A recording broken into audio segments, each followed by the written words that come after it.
দোলন গতি, time of oscillation দোলনের দোলনকাল, অ্যামপ্লিটিউড অফ অসিলেশন দোলনের বিস্তার, ফ্রিকোয়েন্সি অফ অসিলেশন দোলনের কম্পাঙ্ক, হুকস ল। এছাড়াও আমরা থিওরামস এবং প্রবলেম সলভ নিয়ে আলোচনা করব। প্রিয় শিক্ষার্থীবৃন্দ, ডিসপ্লেসমেন্ট বা সরণ বলতে আমরা কি বুঝি? কোন নির্দিষ্ট দিকে বস্তুর অবস্থানের পরিবর্তনই হলো সরণ। আর ভেলোসিটি সরণের পরিবর্তনের হার, অর্থাৎ দূরত্বের পরিবর্তনের হারই বেগ বা ভেলোসিটি। এবার আসা যাক ত্বরণ, অ্যাক্সেলারেশন। বেগের পরিবর্তনের হার ত্বরণ, rate of change of velocity, এটাকে আমরা ত্বরণ বলবো। আমরা আমাদের গতিবিদ্যায় ভেলোসিটি এবং অ্যাক্সেলারেশন দেখো যে ভেলোসিটি এখানে ক্যালকুলাস মেথডে ডি বাই ডিটি এক্স, অর্থাৎ এক্সটা যদি ডিস্টেন্স হয়, দূরত্ব হয়, তাহলে দূরত্বের পরিবর্তনের হার ডি বাই ডিটিকে আমরা সময় সাপেক্ষে এক্স এর পরিবর্তনকে বুঝি। তাহলে ভেলোসিটি ডিএক্স বাই আমরা ডিটি, এটাকে আমরা ভেলোসিটি হিসেবে ধরবো। এছাড়াও ইউ ভি ডাব্লিউ এগুলো তো আমাদের আছে। এবার আসা যাক অ্যাক্সেলারেশন, ত্বরণ আমরা বলছি যে বেগের পরিবর্তনের হার। দেখো এটাকে ডিএক্স বাই ডিটি ভেলোসিটি বা বেগ, তাহলে ডি বাই ডিটি পরিবর্তনের হার। ডি বাই ডিটিকে আমরা যদি ডেরিভেটিভ করি, এটা d square x by dt square, তাহলে এটাকে আমরা ত্বরণ হিসাবে বিবেচনা করি। দূরত্ব যদি এক্স হয় আর সময় যদি টি সময় এক্স দূরত্ব অতিক্রম করে, তাহলে এখানে আমাদের ভেলোসিটি ডিএক্স বাই ডিটি এবং ত্বরণ d square x by dt square. তোমরা এটাকে একটু খেয়াল রাখবে, ডিএক্স বাই ডিটি ভেলোসিটি এবং d square x by dt ত্বরণ। এবার আসা যাক সিম্পল হারমোনিক মোশন, সরল দোলন গতি। তোমরা নিশ্চয়ই সরল দোলক দেখছো বা পেন্ডুলাম, একটা সুতার সঙ্গে একটা বব এইভাবে দুলতে থাকে, এই প্রান্ত ও প্রান্তে সে কন্টিনিউয়াসলি দুলতেই থাকে। এখন এই দোলন কালকে আমরা যদি একটা দোলনের পথকে যদি একটা সরলরেখা হিসেবে বিবেচনা করি, তারা একটা বস্তুকণা এ বিন্দু থেকে যাত্রা শুরু করে সে ও বিন্দুর দিকে আসছে, আবার ও বিন্দু থেকে এ ড্যাশে যাচ্ছে, আবার এ ড্যাশ থেকে ও বিন্দুর দিকে আসছে এবং ও ড্যাশ থেকে ও থেকে এতে আসছে, অর্থাৎ এ থেকে এ ড্যাশ পর্যন্ত ও এর মধ্যে দিয়ে বারবার এই পথে চলাচল করছে। এই গতিটা সর্বদা তোমরা খেয়াল করো যে ও বিন্দুমুখী, অর্থাৎ বস্তুটা যখন এখানে আসছে সে এখানে এসে বেগ শূন্য হলো, আবার সে ও বিন্দুমুখে চলে যাচ্ছে, আবার এখান থেকে বেগ আবার একে হারে বৃদ্ধি পেয়ে এখানে যায় কমতে কমতে, আবার সে এখানে জিরো হয়ে আবার এইদিকে আসছে। এখন সরল দোলন গতিটা কি আমরা একটু দেখি। যখন একটি বস্তু কণা একটি সরলরেখা বরাবর এমন ভাবে চলে যেন ইহা ত্বরণ সর্বদা একটি নির্দিষ্ট বিন্দু অভিমুখে হয় এবং নির্দিষ্ট বিন্দু থেকে ওই কণার দূরত্বের সমানুপাতিক হয়, তখন ওই বস্তু কণার গতিকে সরল দোলন গতি বলে। অর্থাৎ এখানে এ যদি একটা বস্তু হয়, আবারও বলি, রিপিট করি, যখন একটি বস্তু কণা একটি নির্দিষ্ট সরলরেখা বরাবর এমন ভাবে চলে যেন ইহা ত্বরণ তোমরা জানো d square x by dt square, সর্বদা একটি নির্দিষ্ট বিন্দু অভিমুখে। আমি ওখানে দেখেই আছি, নির্দিষ্ট বিন্দুটা হলো ও, এবং ত্বরণ এখানে ত্বরণ নির্দিষ্ট বিন্দু হতে ওই কণার দূরত্বের সমানুপাতিক। অর্থাৎ কণাটা যখন চলছে তখন পথের যে অবস্থানে থাকে ও বিন্দু থেকে ও দূরত্ব আমরা পরিমাপ করব। ওটা যদি এক্স হয় তাহলে d square x by dt square proportional to x সমানুপাতিক হয়। অর্থাৎ ত্বরণ সর্বদা একটা নির্দিষ্ট বিন্দু অভিমুখে চলবে এবং ত্বরণ নির্দিষ্ট বিন্দু থেকে ওই কণার দূরত্বের সমানুপাতিক। ওই কণাটা যেখানে অবস্থান করবে ত্বরণ তার সমানুপাতিক। তখন ওই বস্তুকণার গতিকে আমরা বলবো সরল দোলন গতি। ইংলিশে দেখো, when a particle moves along a straight line so that its acceleration is always directed towards a fixed point O and varies as the distance from that point, then the motion of the particle is called simple harmonic motion. এবার আমরা periodic time, দোলকের দোলনকাল বা পর্যায়কাল, একটা পূর্ণ দোলন সম্পন্ন করতে যে সময় লাগে সেটা হলো দোলনের টাইম অফ অসিলেশন বা পিরিয়ডিক টাইম। অর্থাৎ বস্তুকণাটি যদি এখান থেকে সে এই প্রান্তে আসে, এ ড্যাশে, আবার এ ড্যাশ থেকে এই প্রান্তে আসতে যে সময় লাগে, মোট যে সময় লাগে সেটাই হলো time of oscillation. Periodic time মানে time of a complete oscillation, একটা পূর্ণ দোলন সম্পন্ন করতে যে সময় লাগে সেটাই হলো দোলনের দোলনকাল। দোলনের বিস্তার, অ্যামপ্লিটিউড অফ অসিলেশন, বিস্তার। একটা দোলন বস্তুকণা যদি সে এ থেকে এ ও এ ড্যাশ পথে চলে, তাহলে ও বিন্দু থেকে ও এ অথবা ও এ ড্যাশ এই দূরত্বকে আমরা বলবো দোলনের বিস্তার। অর্থাৎ অ্যামপ্লিটিউড অফ অসিলেশন সমান ডিস্টেন্স ও এ অথবা ও এ ড্যাশ। এখন আসছে আমাদের ফ্রিকোয়েন্সি অফ অসিলেশন, দোলনের কম্পাঙ্ক। 1 সেকেন্ডের মধ্যে যতগুলা পূর্ণ দোলন সম্পন্ন করে তাকে বলা হয় দোলনের কম্পাঙ্ক বা ফ্রিকোয়েন্সি অফ অসিলেশন। যদি দোলনের পর্যায়কাল টি হয় এবং কম্পাঙ্ক এন হয়, তাহলে এদের মধ্যে সম্পর্ক টি ইকুয়াল টু 1/n অথবা n ইকুয়াল টু 1/t। এবার আমরা আসি হুকস ল। আমাদের আসছে হুকের সূত্র। গণিতবিদ হুকস, উনি স্থিতিস্থাপক তারের বৃদ্ধির ক্ষেত্রে একটা সূত্র আবিষ্কার করেছেন, ওটাই হলো হুকস ল। যে কোনো একটা শক্ত অবলম্বনের সাথে যদি একটা স্থিতিস্থাপক তারকে যদি ঝুলাই দেওয়া হয়, ঝুলাই দেওয়া যদি খাড়ান নিচের দিকে টানা হয়, তাহলে তারের দৈর্ঘ্য বৃদ্ধি পাবে।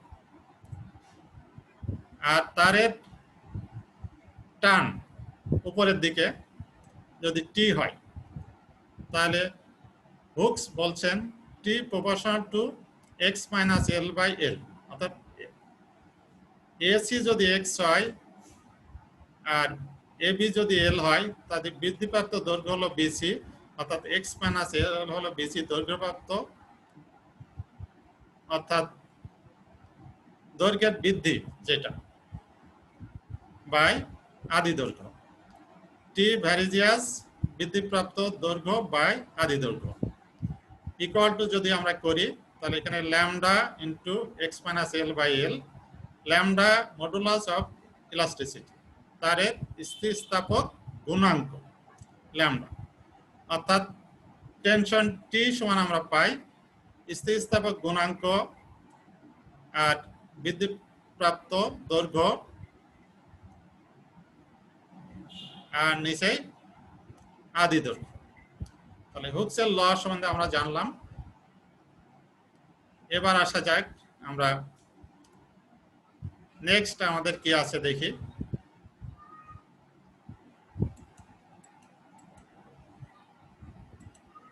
আমরা এই অধ্যায়ের প্রথম থিওরাম নিয়ে এবার আলোচনা করব।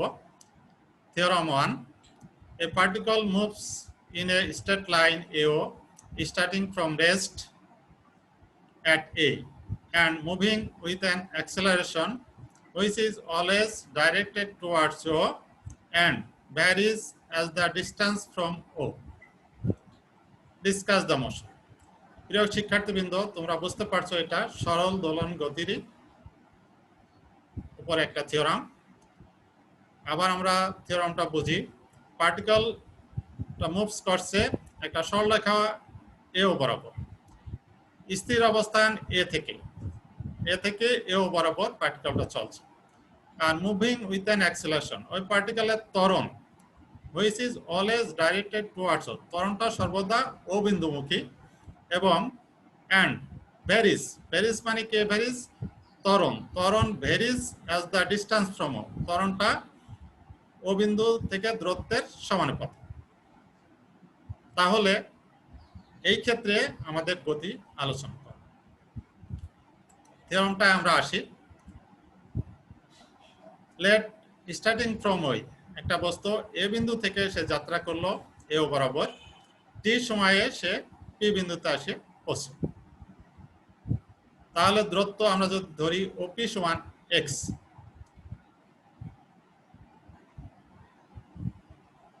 থিওরাম অনুযায়ী acceleration D square x by DT square, according to the theorem ত্বরণ বলছে যে দূরত্বের সমানুপাতিক, অর্থাৎ D square T by DT square is proportional to X. তাহলে D square X DT square varies as X, that is d square x by dt square equal to mu of x। এখন আমরা এখান থেকে গতির সমীকরণ নির্ণয় করব, উভয় পক্ষকে 2dx by dt দ্বারা গুণ করব। উভয় পক্ষকে আমরা 2dx by dt দ্বারা আমরা গুণ করলাম। এটাকে আমরা যদি এই ফর্মে লিখি d by dt dx by dt, এটাকে যদি আমরা করি তাহলে 2dx by dt, আবার এটাকে ডিফারেন্সিয়েট করলে d square x by dt, তাহলে এটাকে আমরা এইভাবে লিখতে পারি এই ফর্মে, এবং x স্কয়ারকে ডেরিভেটিভ করলে এর সাপেক্ষে 2x dx by dt, অর্থাৎ এটাকে আমরা এই ফর্মে লিখতে পারি। এখন উভয় পক্ষকে আমরা সমাকলন করি। সমাকলন যদি করি তাহলে দেখো ইন্টিগ্রেশন এবং ডিফারেন্সিয়েশন পরস্পর বিপরীত, যার ফলে d by dt উঠে যাবে, dx by dt whole square, আর এটার ডিফারেন্সিয়েট উঠে গেলে mu x square plus C, C একটা সমাকলিত ধ্রুবক। এটাকে আমরা নাম্বার 1 হিসাবে যদি বিবেচনা করি এই সমীকরণটাকে। এখন আমরা সি এর মান বের করব। সি এর মান আদি অবস্থায় কি ছিল, আদি অবস্থায় অর্থাৎ বিন্দুটা যখন এ তে ছিল, আমরা ও এ যদি ধরি এক্স, কি ধরব, ও এ কে আমরা, অর্থাৎ ও বিন্দু থেকে যে স্টার্টিং পয়েন্ট এই দূরত্বকে আমরা যদি এ ধরি small A, that is x সমান এ, সেই ক্ষেত্রে এক্স সমান এক্স এর মান হয়ে যাবে এ। তাহলে এক্স ইকুয়াল টু এ হলে dx বাই ডিটি কত হবে, 0, অর্থাৎ ভেলোসিটি এ বিন্দুতে 0। তাহলে x ইকুয়াল টু a আর dx বাই ডিটি আমরা কোথায় বসাবো, 1 নম্বরে বসাই। আমাদের এখানে যদি বসাই তাহলে এটা 0, আর x এর মান a হলে mu a square plus c, অর্থাৎ c সমান মাইনাস c সমান মিউ a স্কয়ার, ওই পাশে চলে গেলে c সমান মিউ a স্কয়ার। এখন যদি আমরা c এর মান আবার এখানে বসাই, বসালে এখানে প্লাস মিউ a স্কয়ার, মিউটা কমন নিলে এখানে আমাদের আসবে a square minus x square. দেখো আমরা x সমান a dx by dt 0, c আমরা এখান থেকে পেলাম c সমান মিউ a স্কয়ার, c এর মান বসাই দিয়ে dx by dt mu a square minus x square. এখন উভয় পক্ষকে আমরা স্কয়ার রুট করি, বর্গমূল করি, তাহলে dx বাই dt এখানে আসবে plus minus root mu a square minus x square. আমরা প্লাসটা নিয়ে নিই, কারণ আমাদের বস্তু ত্বরণ সর্বদা ও বিন্দুমুখী, যদি ও বিন্দুমুখী হয় তাহলে এখানে বিয়োগবোধক বা নেগেটিভ চিহ্ন নিব, আর ও থেকে যদি বাইরের দিকে বস্তু ত্বরণ সবসময় থাকে তাহলে সেই ক্ষেত্রে আমরা ভেলোসিটি এবং ত্বরণের ক্ষেত্রে এখানে প্লাস চিহ্ন নেব, যোগবোধক চিহ্ন। তাহলে আমাদের ভেলোসিটি দেখো, বস্তুর ভেলোসিটিটা আসলো dx বাই dt সমান minus mu a square minus x square. এটা তোমরা একটু খেয়াল রাখো, ভেলোসিটি dx বাই dt সমান minus root over mu root over a square minus x square. Next আসি, এখন আমরা কি কাজ করলাম, এই রুট মিউর সঙ্গে dt নিয়ে আড়াআড়ি গুণ করে, আর dx এর নিচে a square minus x square minus সহ যদি আমরা নিই তাহলে আমাদের কি আসে,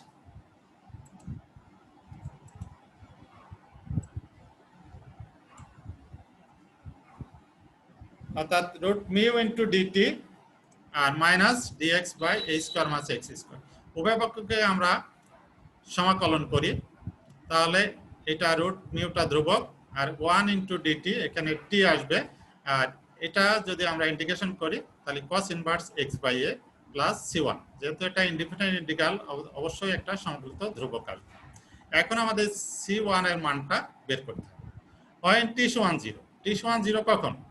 বস্তুটা যখন এ বিন্দুতে অবস্থান করছিল তখন টি সমান 0, আর ও থেকে তখন এ বিন্দুর অর্থাৎ বস্তুকণার দূরত্ব x ইকুয়াল টু a, তাহলে x ইকুয়াল টু যদি আমরা a বসাই আর t সমান 0 বসাই, এখানে t 0, এটা 0 হয়ে গেল, আর এটা x a, কাটাকাটি করলে এখানে 1, cos কত ডিগ্রি মান 1, cos 0 ডিগ্রির মান, অর্থাৎ cos ইনভার্স cos 0, তাহলে এটাও 0 হয়ে গেল, তাহলে 0 এখানে 0, c1 এর মান হবে আমাদের 0। এখন c1 এর মান আমি যদি এখানে বসাই 0, তাহলে আমাদের আসছে রুট মিউ টি সমান cos inverse x by a, c1 কিন্তু 0 হয়ে গেল। উভয় পক্ষকে আমরা ইনভার্স অমিট করার জন্য cos দ্বারা গুণ করি, তাহলে cos root mu T equal to cos আর cos ইনভার্স মিলে 1 হয়ে গেল, এখানে x বাই a, তাহলে x by a equal to cos to T root mu, নিচে x বাই a ছিল, এখানে এটাকে আড়াআড়ি গুণ করে দিলে x সমান a cos T root mu. এটাই আমাদের গতির সমীকরণ, x equal to a cos T root mu. প্রিয় শিক্ষার্থীবৃন্দ, আমরা ভেলোসিটি দেখলাম এবং গতির সমীকরণ কত আসলো আমাদের, x সমান a cos t root mu. এখন আমরা আসি পর্যায়কাল, অর্থাৎ এ থেকে ওতে আসতে আগে বের করি তার কত সময় লাগবে। when the particle reaches at O, অর্থাৎ এ বিন্দু থেকে ওতে আসলো তখন x এর মানটা 0, কারণ ও এ যদি 5 একক হয়, আস্তে আস্তে ও থেকে যত মাপছি 4 3 2 1, ও বিন্দুতে আসলে 0, অর্থাৎ x এর মান 0 হয়ে যাবে। তাহলে আমরা x1 ওই যে আগের গতির সমীকরণ, এখানে x1 cos t root mu, x এর মান 0 বসালাম, 0 সমান cos পাই বাই 2, 0 কত হয় cos 90 ডিগ্রি মান 0, অতএব t রুট মিউ উভয় পক্ষে cos cos বাদ দিলে t রুট মিউ সমান পাই বাই 2, অর্থাৎ t সমান পাই বাই 2 রুট মিউ, অর্থাৎ বস্তুকণাটি এ থেকে ওতে আসতে সময় লাগলো পাই বাই 2 রুট মিউ। তাহলে আমাদের পর্যায়কাল মানে এখানে এ থেকে ওতে যাবে, ও থেকে এ, আবার এ ড্যাশ থেকে ও, এবং ও থেকে আবার এ ড্যাশ, অর্থাৎ একটা পূর্ণ দোলন সম্পন্ন করে। তাহলে আমরা ও থেকে এ ড্যাশ এর 4 গুণ যদি একটা পর্যায়কাল নির্ণয় করতে হয়, অর্থাৎ 4 into time from A to O, তাহলে 4, আর এটা হলো টি হলো এ থেকে ও, তাহলে আমাদের পিরিয়ডিক টাইম আসলো কাটাকাটি করলে 2 পাই বাই রুট মিউ, তাহলে দোলনের পর্যায়কাল আমরা 2 পাই বাই রুট মিউ। প্রিয় শিক্ষার্থীবৃন্দ, তোমরা খেয়াল করো, আমাদের ইকুয়েশন অফ মোশন ছিল d square x by DT square সমান মাইনাস মিউ অফ এক্স। আমাদের d square x by mu of x, সেখানে পর্যায়কাল 2 পাই বাই রুট মিউ, অর্থাৎ এক্স এবং মাইনাস বাদ দিলে ডান পাশে যে ধ্রুবক থাকে সেটা রুট আসবে আমাদের নিচেই, এক্স এর সহগ মাইনাস বাদে তার রুট আসবে আমাদের নিচে, উপরে হবে 2 পাই। যে কোনো ইকুয়েশনের ক্ষেত্রে আমরা পর্যায়কাল নির্ণয় করার জন্য আমরা এই সূত্রটা ব্যবহার করব। এবার আসা যাক ডিসকাশন মোশন। when velocity আমরা জানি dx by dt সমান minus root over mu a square minus x square আমরা পেয়েছি। এখন when x equal to 0, অর্থাৎ বস্তুকণাটি যখন a থেকে o তে আসবে তখন x এর মান 0, that is particle reaches at O, then dx by dt, x এর মান যদি 0 হয় তাহলে রুট ওভার a স্কয়ার মানে a রুট মিউ, অর্থাৎ এখানে ভেলোসিটি বা বেগ কিন্তু শূন্য হচ্ছে না। যেহেতু বেগ শূন্য হচ্ছে না, তাহলে বস্তুকণাটি ও বিন্দু থেকে পাস করে এ ড্যাশের দিকে এগিয়ে যাবে। আবার when x equal to a, অর্থাৎ ও থেকে যখন এ ড্যাশে আসবে তখন কি ঘটবে, x equal to যদি a হয় তাহলে এখানে a square minus a square টোটালটাই শূন্য, তাহলে এ ড্যাশ বিন্দুতে ভেলোসিটি আমাদের শূন্য হবে। কিন্তু শূন্য হওয়ার ফলে বস্তুকণাটা এখানে থেমে যাবে, থেমে সে আবার কি করবে, যেহেতু তার ত্বরণ সর্বদা ও বিন্দুমুখী, সে আবার ও বিন্দুর দিকে যাত্রা করবে, এবং ও বিন্দুতে ভেলোসিটি যেহেতু শূন্য নয়, সে আবার এটাকে পাস করে ও বিন্দুকে পাস করে এর দিকে আগাবে। আবার এই প্রান্ত যাই ভেলোসিটি শূন্য হবে, আবার সে অবিন্দু, যেহেতু তার ত্বরণটা সর্বদা অবিন্দুমুখী, আবার সে অবিন্দুর দিকে আসবে। এইভাবে বস্তুকণাটি এ থেকে এ ড্যাশের মধ্যে দুলতে থাকবে, অসিলেট করতে থাকবে। এটা তোমরা ব্যাখ্যা দিবে। এটাই হলো যে ডিসকাস দ্য মোশন। প্রিয় শিক্ষার্থীবৃন্দ, এবার আমরা একটা প্রবলেম বা সমস্যা নিয়ে আলোচনা করব। তোমরা সমস্যাটা ভালো মতো খেয়াল করো। অ্যান ইলাস্টিক স্ট্রিং, স্থিতিস্থাপক তার বা রশি, উইথাউট ওয়েট, ওজনহীন, of which the unstretched length is L, বা আদি দৈর্ঘ্য বা unstretched length L, and the modulus of elasticity of the weight is the weight of n ounce. তারের স্থিতিস্থাপক গুণাঙ্ক n এর মান, ল্যামডার মান n ওজনস, is suspended, তারটাকে ঝুলাই দেওয়া হলো by one end, এক প্রান্ত ঝুলাই দেওয়া হলো, অন্য প্রান্তে m আউন্সের একটা বস্তুকে সংযুক্ত করা হলো।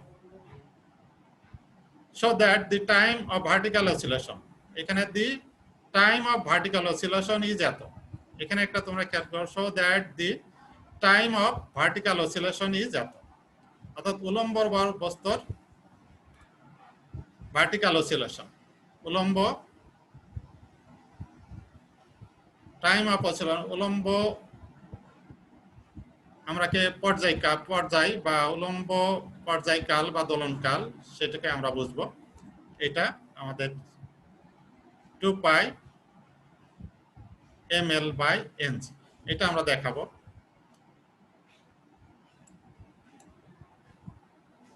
প্রিয় শিক্ষার্থীবৃন্দ, আমরা সলিউশনে আসি। একটা শক্ত অবলম্বন থেকে এই তারের দৈর্ঘ্য, এটা টোটাল দৈর্ঘ্য আমাদের x এই পর্যন্ত, আর বৃদ্ধিপ্রাপ্ত দৈর্ঘ্য লাল অংশটুকু। তাহলে এই অংশটুকু আমরা যদি l ধরি আর টোটাল হলো x ধরি, তাহলে বৃদ্ধিপ্রাপ্ত দৈর্ঘ্য x মাইনাস l। হুকসের সূত্র অনুযায়ী টি ভ্যারিজিয়াস, এটা হলো স্থিতিস্থাপক গুণাঙ্ক বৃদ্ধিপ্রাপ্ত দৈর্ঘ্য বাই l। এছাড়াও আমরা যদি ধরি যে বৃদ্ধিপ্রাপ্ত দৈর্ঘ্য x, টেনশন তারের টিটা উপরের দিকে কাজ করবে, আর unstretched length of the string L, অর্থাৎ আদি দৈর্ঘ্য এটা হলো L। মডুলাস ইলাস্টিসিটি ল্যামডার মান দেওয়া আছে n আউন্স, আউন্সকে আমরা জানি 16 আউন্সে 1 পাউন্ড, তাহলে এটাকে আমরা পাউন্ডে ng by 16 pound. Weight of mass m ওজনস, এটাকে আমরা পাউন্ডে পরিণত করলাম mg বাই 16 পাউন্ডস। এখন হুকসের ল অনুযায়ী t equal to lambda x minus l by l, ল্যামডার মানটি কিন্তু আবার ng বাই 16। নেক্সটে আমরা আসি, দেখো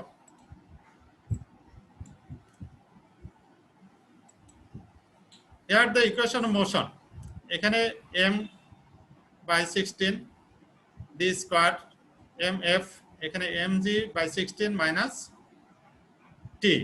যেহেতু বস্তু যে ঝোলানো হয়েছে ওইটা তারটাকে টানে নিচের দিকে নিয়ে যাচ্ছে, আর টানটা উপরের দিকে কাজ করছে, নিচের দিকে নিয়ে যাচ্ছে, এই জন্য mg মাইনাস 16 থেকে t আমাদের বিয়োগ হবে। আর যদি টানে বস্তুটা উপর দিকে ওঠানো হতো, তাহলে টিটাই বড় হতো, তখন t মাইনাস mg হতো। তার আমরা ইকুয়েশন অফ মোশন আমরা পেলাম।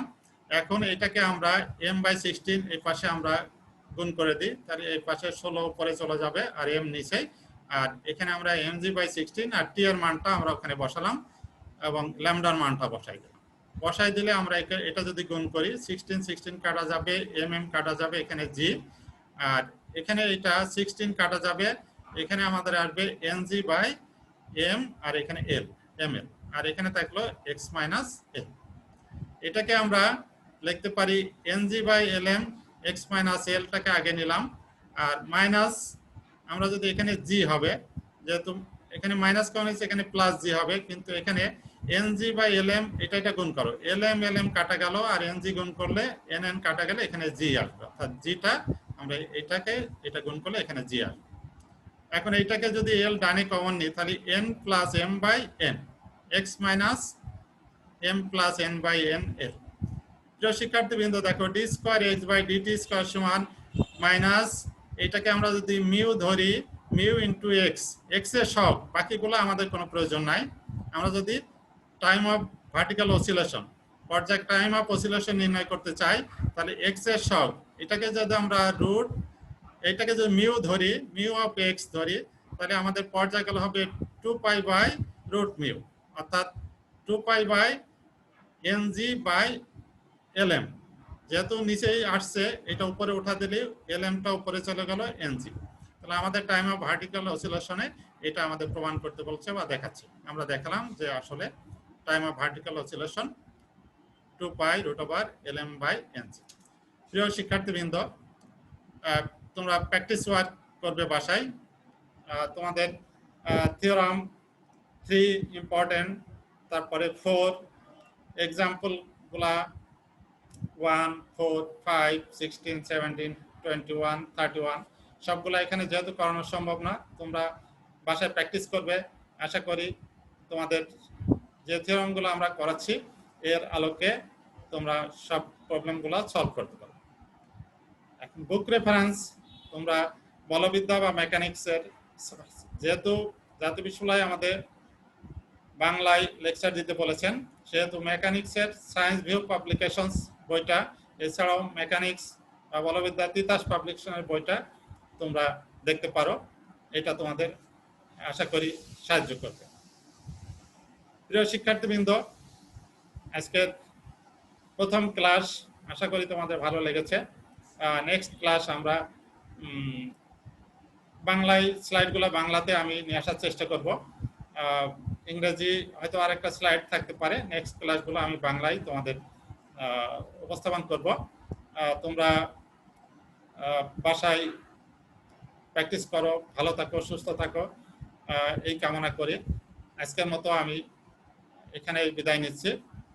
তোমাদেরকে অসংখ্য অসংখ্য ধন্যবাদ।